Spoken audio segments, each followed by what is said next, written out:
नमस्कार, आप सभी का वेलकम है क्विक स्टडी जियो चैनल पर। तो आज का जो टॉपिक है वो है पॉसिबिलिज्म। ठीक है। This is a philosophy which attempt to exempt which attempts to explain man and environment relationship in a different way, taking man as a active agent in environment. ठीक है। पॉसिबिलिज्म जो है एक ऐसा फिलॉसफी है जो एक्सप्लेन करता है इंसान और एनवायरनमेंट के बीच में रिलेशनशिप को। ठीक है। और इंसान को एक तरह से एक्टिव एजेंट की तरह लेता है। ठीक है। एक्टिव एजेंट मतलब भाई कुछ अपने जरिए से वो करके एनवायरनमेंट को चेंज कर सकता है। ठीक है। मतलब मैन क्या पैसिव एजेंट नहीं है, निष्क्रिय नहीं है। ठीक है। This is a belief that natural environment provides option and the number of option increases in the knowledge and technology and a culture develop। ठीक है।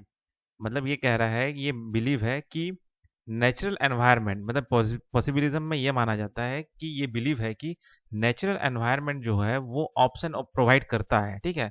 और ये जो ऑप्शन है, नंबर ऑफ ऑप्शन है, ये इंक्रीज होता जाता है किसके बेसिस पे? In the basis of knowledge and technology of culture develop. मतलब जो इंसान लोग जो नॉलेज या टेक्नोलॉजी डेवलप किए हैं, है ना, अगर वो नॉलेज और टेक्नोलॉजी अच्छा उनका डेवलप है तो एनवायरनमेंट से उनको और भी ऑप्शन मिल जाते हैं। ठीक है। ठीक है। तो इस तरह का जो पॉइंट ऑफ व्यू है इसे हम कहते हैं पॉसिबिलिज्म। ठीक है। अब इसे लेके जो स्कॉलर्स हैं उन्होंने क्या क्या कहा, तो जो फाइबर है उन्होंने क्या कहा, उन्होंने बोला the true and only geographical problem is that utilisation of possibilities. मतलब जोग्राफिकल प्रॉब्लम जो है वो है कि जो जो भी पॉसिबिलिटीज है उनको उपयोग करना, उनका यूटिलाइज करना। There is no necessity but everywhere possibilities. मतलब यहाँ पे कोई चीज जरूरी नहीं है कि मतलब ये होना है तभी हम जी सकेंगे, ये होगा तभी हम ये कर सकेंगे। ठीक है, वो नहीं है। बट एवरीवेयर पॉसिबिलिटी, जबकि हर तरफ पॉसिबिलिटीज है। ठीक है। मतलब किसी चीज के लिए कोई चीज एकदम जरूरी नहीं है ना। आप अगर पॉसिबिलिटीज खोजोगे तो आपको पॉसिबिलिटीज हर जगह मिल जाएगा, ये कहना है फाइबर का। ठीक है। विडाल डिला ब्लास जो है ये भी क्या बोलते हैं आपका, ये क्या बोल रहे थे इसको हम, पॉसिबिलिज्म। ठीक है, उसको सपोर्ट करते हैं। और इस फिलॉसफी को सपोर्ट करते हुए उन्होंने क्या कहा, after world war 1 it was Vidal de la Blache who advocate preach the philosophy. ठीक है, वर्ल्ड वार 1 के बाद में इन्होंने इस फिलॉसफी को प्रिच किया। He minimize the influence of environment on the activities of man. ठीक है। मतलब इन्होंने ये कहा कि जो एनवायरनमेंट है उसका इन्फ्लुएंस जो है कम ही है। ठीक है। किस पे? ह्यूमन के एक्टिविटीज पे। ठीक है। In his opinion, the lifestyle of are the product and reflection of civilization, representing the integrated result of physical, historical, social influences surrounding means relation to a particular place। ठीक है, surrounding means relation to a particular place। मतलब ये कह रहा है कि जो भी लाइफ स्टाइल आज के समय में हम देख रहे हैं, जो भी प्रोडक्ट है, जो भी सिविलाइजेशन का रिफ्लेक्शन है, वो एक तरह से ये इंसान का ही है। मतलब इंसान ने ही अपने जरिए इन सब चीज़ों को बनाया है। ठीक है। ठीक। He try to explain differences between groups in a same और सिमिलर एनवायरनमेंट। ठीक है। अब ये एक्सप्लेन करते हैं कि जो एक ही एनवायरनमेंट में रहने वाले जो दो ग्रुप है, ठीक है, उनके जरिए ये, तो वो ये बोल रहे हैं कि, अच्छा ये कहाँ पे था मैं, हाँ यहाँ पे है ना। तो ये बोल रहे हैं कि एक ही एनवायरनमेंट में रहने वाले दो ग्रुप जो हैं, ठीक है, ठीक है, and pointed out that this difference are not due to the dictates of physical environment but are outcome of variation in attitude, value and habitats. ठीक है। मतलब ये कह रहे हैं कि एक ही एनवायरनमेंट में रहने वाले जो दो ग्रुप हैं वो भी अलग ही अलग टाइप का जीते हैं। ठीक है। और वो अलग तरीके से उनमें जो वेरिएशन आया है उसके पीछे कारण क्या है? वो है उनका एटीट्यूड, उनके वैल्यूज और उनके हैबिट्स। ठीक है, ये कह रहे हैं variation in attitude and habit create numerous possibilities for human communities. मतलब एटीट्यूड और हैबिट चेंज करने से उनके पास में कई सारी पॉसिबिलिटीज आ जाती है।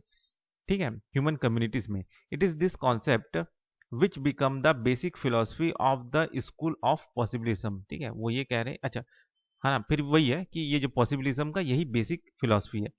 तो विडाल डिला ब्लास ने इस चीज को सपोर्ट करने के लिए एग्जाम्पल क्या दिया? इसराइल का एग्रीकल्चर सिस्टम, वही चीज कि भाई इसराइल में जो एग्रीकल्चर है, जबकि वो सूखा देश है, फिर भी वहाँ एग्रीकल्चर हो रहा है, ठीक है। लेकिन उसी सेम एरिया में रहने वाले, उसी लेटीट्यूड में रहने वाले जो बाकी उनके नेबरिंग कंट्रीज है, वहाँ देखोगे तो वहाँ क्या बोलते हैं, वहाँ भी सूखा है, लेकिन वहाँ एग्रीकल्चर या वो तो नहीं हो रहा है, वहाँ वो तो एरिया या वो जो देश है वो डेवलप नहीं हो रहा, ठीक है। तो ये इसराइल जो है ये अपना एग्रीकल्चर को कैसे डेवलप कर ले इतना अच्छा सूखा देश में रहने की वजह से, तो ये है उनका एटीट्यूड, उनका हैबिट्स, उनका टेक्नोलॉजी, ठीक है। इस वजह से तो ये एग्जांपल इन्होंने दिया कि भाई देखिए अपने एटीट्यूड से उन्होंने एनवायरनमेंट पे कहीं ना कहीं विजय पा लिया है, ठीक है। अब जो फेवर है उन्होंने क्या कहा, ठीक है। तो सेम पॉइंट सब मतलब जो ऊपर विडाल डिला ब्लाज ने कहा वो भी इन्होंने ही कहा, ठीक है। और और साथ साथ इन्होंने और क्या कहा, human not completely independent from environment, human can change the environment according to himself but can not ignore the environment. मतलब ये कहा कि भाई इंसान जो है कंप्लीटली इंडिपेंडेंट नहीं है एनवायरनमेंट पे, ठीक है। थोड़ा बहुत तो डिपेंडेंट है एनवायरनमेंट पे, ठीक है। ह्यूमन जो है चेंज कर सकता है एनवायरनमेंट को अपने हिसाब से, लेकिन एनवायरनमेंट को इग्नोर नहीं कर सकता, है ना। और ब्रांचेस ब्रांचेस जो है उन्होंने क्या कहा, nature is not mandatory but permissive, मतलब प्रकृति आदेशात्मक नहीं, अनुमति बोधक है। मतलब प्रकृति आपको कोई चीज करने के लिए एकदम मैंडेटरी नहीं कर रही है ना, हाँ वो अनुमति बोधक है कि भाई वो अगर आप उसको जो बोलोगे या जो करवाओगे वो कर देगा प्रकृति, ये कहना है, ठीक है। Means nature can not mandatory to human but give permission या पॉसिबिलिटी परमिसिव टू ह्यूमन, ठीक। वही चीज जो मैंने आपको बताया अभी हिंदी में, ठीक। Human activity can with in a certain limit where is it play, मतलब ये ब्रांचेस नहीं कहा है ना, ब्रांचेस का ये सोच है।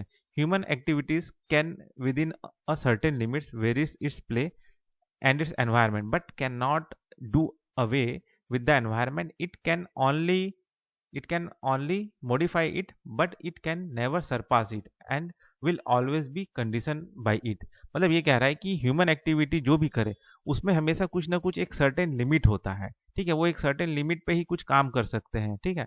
मतलब एनवायरनमेंट उन पर कुछ एक सर्टेन लिमिट लगाती है, but it can not do away with it environment, ठीक है। And it can only modify, मतलब वो एनवायरनमेंट से बिल्कुल अलग हट के कुछ नहीं कर सकते, है ना।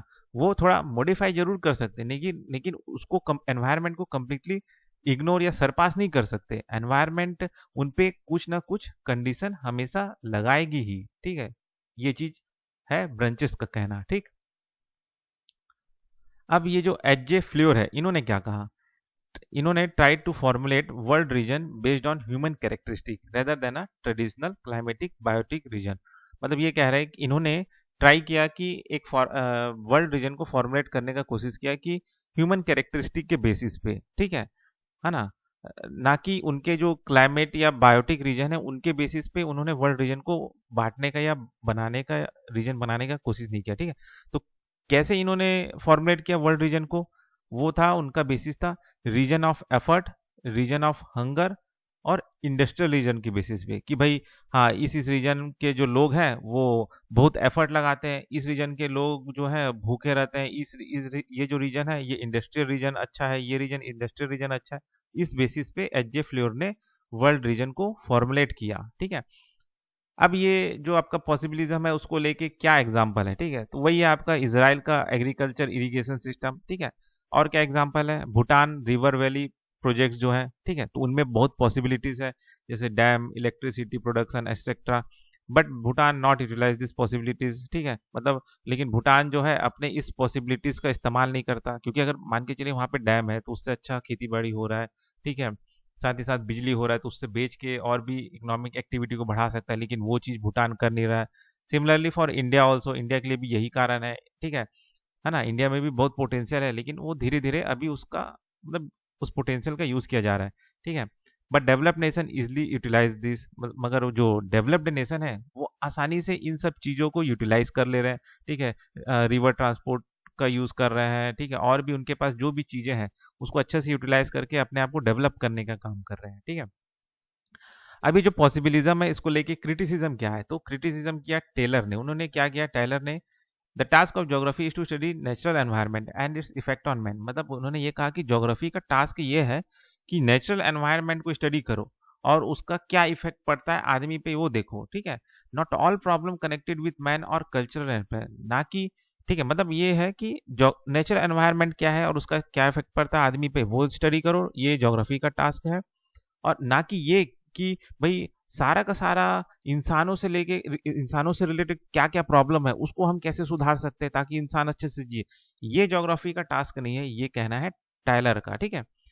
साथ ही साथ और क्या बोला गया, और क्या क्रिटिसिज्म है पॉसिबिलिज्म का, possibilism does not encourage study of physical environment, ठीक है, and it promote over anthropocentrism in geography. मतलब ये कह रहा है कि ये कहा जा रहा है कि क्रिटिसिज्म ये किया जा रहा है पॉसिबिलिज्म का कि भाई जो पॉसिबिलिज्म है वो बहुत ही ज़्यादा एनकरेज कर रहा है फिजिकल, मतलब वो एनकरेज नहीं कर रहा है फिजिकल एनवायरनमेंट के स्टडी को, जबकि वो प्रमोट कर रहा है ओवर एंथ्रोपोसेंट्रिज्म को, ठीक है। ओवर एंथ्रोपोसेंट्रिज्म को मतलब अ, कि इंसानी एक्टिविटी को, ह्यूमन एक्टिविटी को ज्यादा प्रमोट कर रहा है ये पॉसिबिलिज्म, ये कहना है, ये क्रिटिसिज्म है पॉसिबिलिज्म का, ठीक है। तो ये हो गया आपका टॉपिक कवर पॉसिबिलिज्म। आशा करता हूँ ये आपको टॉपिक समझ में आया होगा, ठीक है। तो बस इस टॉपिक में इतना ही, फिर मिलते हैं नेक्स्ट वीडियो में।